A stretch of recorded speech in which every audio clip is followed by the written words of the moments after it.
The name is Man. MovieMan. Look, these skits seem a lot cooler in my head.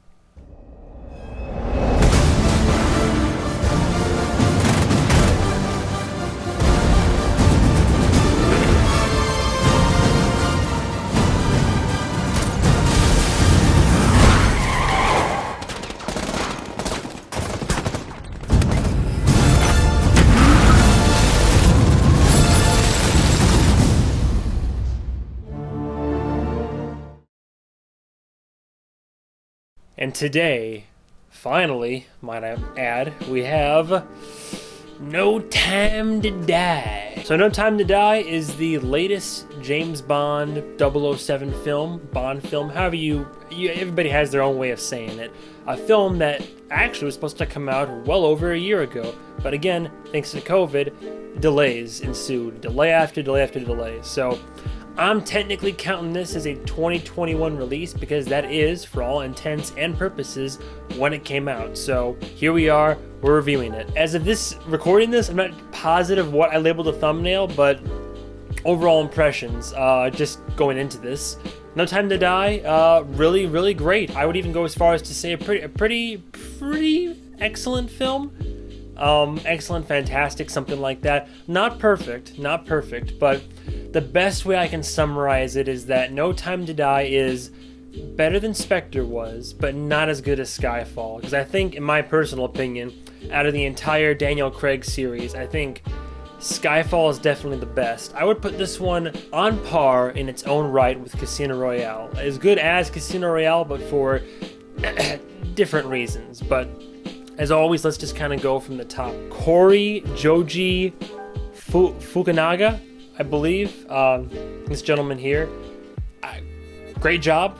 Maybe a few little nitpicks here and there I'll dive into in a bit, but overall this guy has a good amount of experience in the industry. Most notably, directed the first of the two It remakes, so I was like, whoa, okay. I mean, that was a pretty big film. Not to mention, you may or may not have heard of this one, but it was a Netflix original. It came out a few years ago. I've had it in my queue and been meaning to watch it ever since, but Beasts of No Nation, I believe Idris Elba's in it. He also directed that. But yeah, this guy's got a lot of experience, and it shows. I think in terms of directing, did a really good job of making this both a fantastic modern Bond film, while also paying homage to kind of the classics and kind of like, you know, the different styles of Bond over the years. But that's the good thing about this movie, like a lot of the Bond films, is that they do a pretty good job of being their own modern take on Bond, while also paying homage respectfully to the originals, without having too much fan service. It never feels hokey.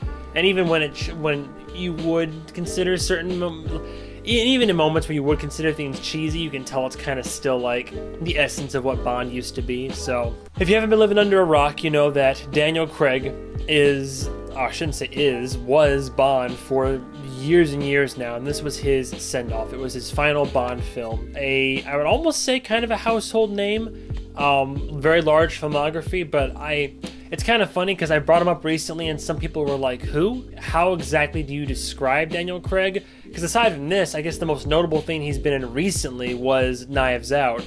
But you would really know Daniel Craig from the spotlight he's had as being a Bond for years and years now. So a lot of the reviews, when it came to the positive points of a lot of the reviews for this film, it definitely says this is like Daniel Craig's, like, it's a film about him, his swan song. This is his, like, farewell, signing off, Craig out. And 100%, he nails it. I think this is one of his, if not his best performance as Bond. There's a lot of heart in this one, and it comes through and makes you even more emotionally invested in it, for sure. A few others worthy of note. Some names that, like, maybe not the names you recognize, but the faces for sure. Like Léa Seydoux. She's been an actor for a long time as well. Funny enough, if you're a nerd like me, you might know of her most recently from Death Stranding, the game. If you're not a gamer like me, then you might know her from the previous Bond film, Spectre, unless I'm dramatically mistaken. She kills it again as the Bond girl per se. Yeah, as well brings a lot of emotion again into this role, and Lea Seydoux does a very good job of always bringing emotion to whatever role she's in. Also worthy of note, Naomi Harris, she reprises from what you see in the trailer when Bond kind of goes away. She becomes the new 007. She kills it as well. Again, I wish that we had more development for her, but from what we had, I'll get into that in a minute. For what we are given, I enjoyed her time on screen. And then, of course, we have our, as always, there's always got to be a Bond villain, the titular Rami Malek. Although very emotional, again, I keep using emotional a lot, but it's a recurring theme, and kind of subdued. I'll get into that in a bit, but when he is involved in the movie, I think, as always, whatever character he chooses to kind of sink his teeth into, he really just, he nails it every time. He's a fantastic actor. And then one gal that I wish was in it more, I always got to bring her up, but Armida Almas over here, she's great. I love her. Had a crush on her for a while, but she's great in her role as well. A lot of other big names in this film, of course, but if we stood here talking about them all day, I'd run out of time. So overall, is it a good movie? Yeah, hands down. I think it's a fantastic Bond film. Not as good as Skyfall. I think Skyfall is a perfect film. Just period. I think it works on every single level it attempts, and I think having Spectre follow Skyfall was a pretty tough pitched battle. Was Spectre the worst of the Craig series? No, I think we all agree that Quantum of Solace was probably the worst, but Spectre could have been a lot greater, and it unfortunately wasn't. And like I said, again, while this doesn't match up to the majesty of what Skyfall was, I think No Time to Die was an excellent send-off and a fantastic film overall. Direction, great.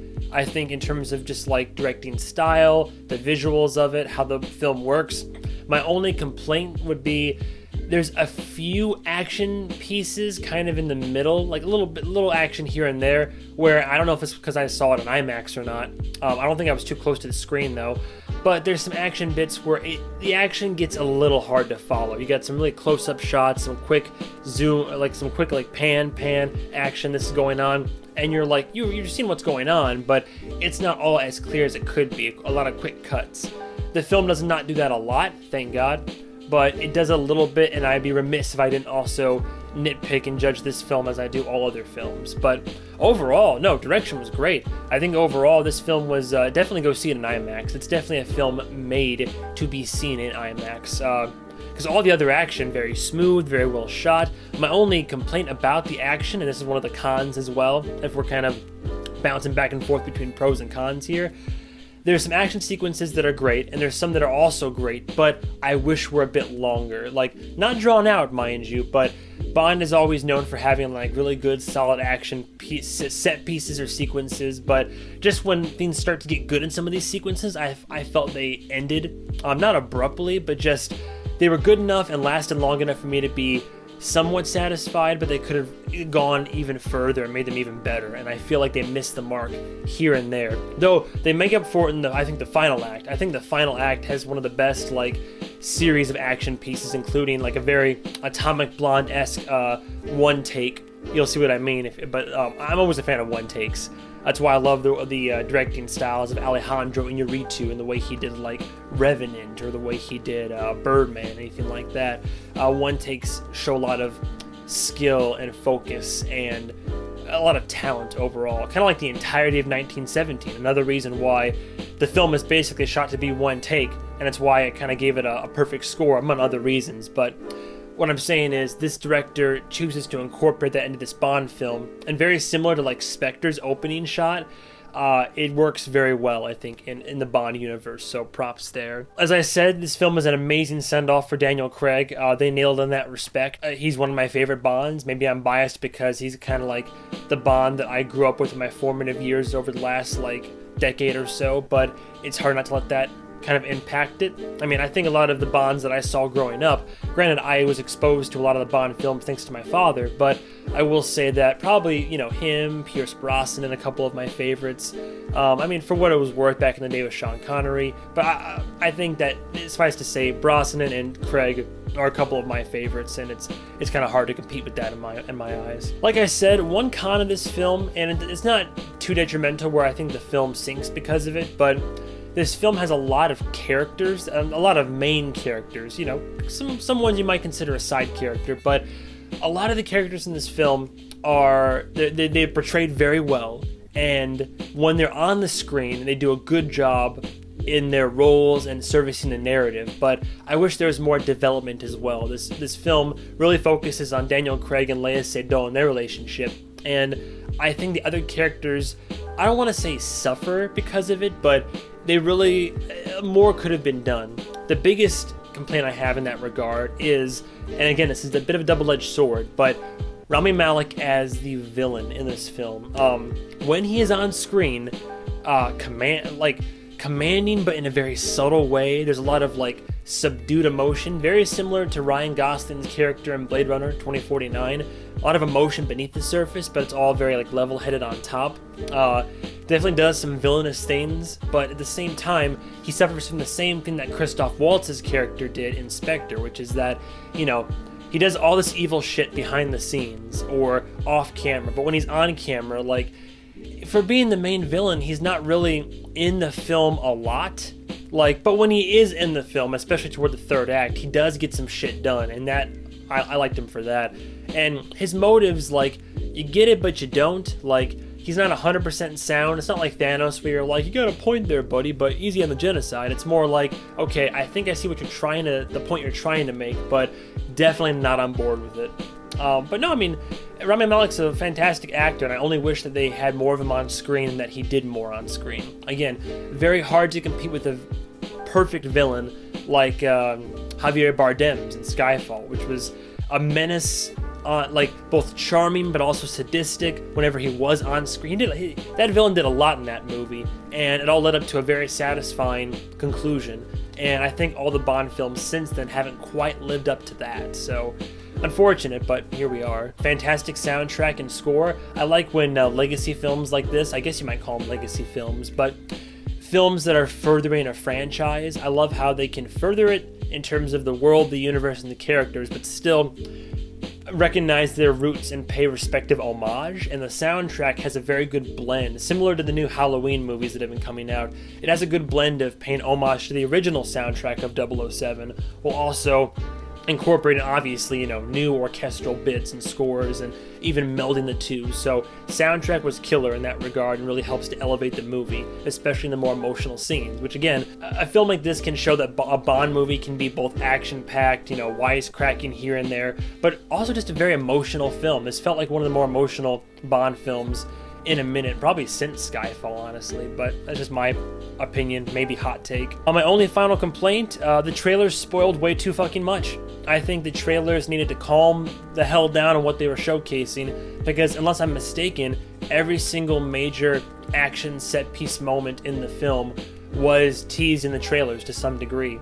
Doesn't mean that it ruined the film for me, but it definitely takes away from my reaction. Everything from the opening chase sequence to the action sequences throughout, just about all of them were kind of shown to one extent or another, even for a few seconds in the trailer. I usually have that impact the score for a film to some degree, because I think marketing is still part of a film.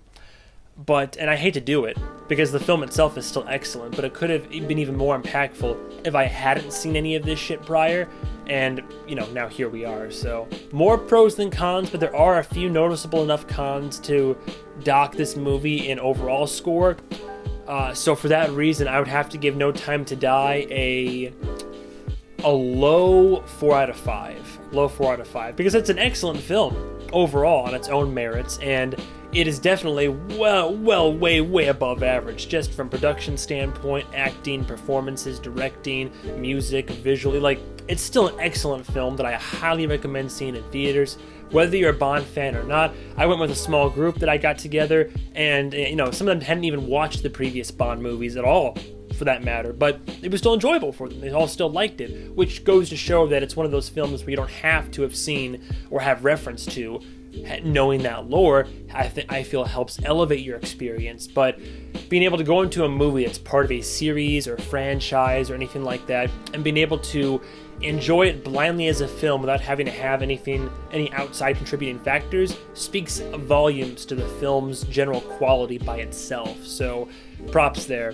like I said, it's worth it seeing in theaters. I saw it in IMAX. I'd go as far as to say check it out in IMAX. I think in IMAX, which is the way it was filmed specifically for that IMAX, it looks great. I think that elevates the experience massively. I think visually speaking, it's a film worthy of seeing in that format.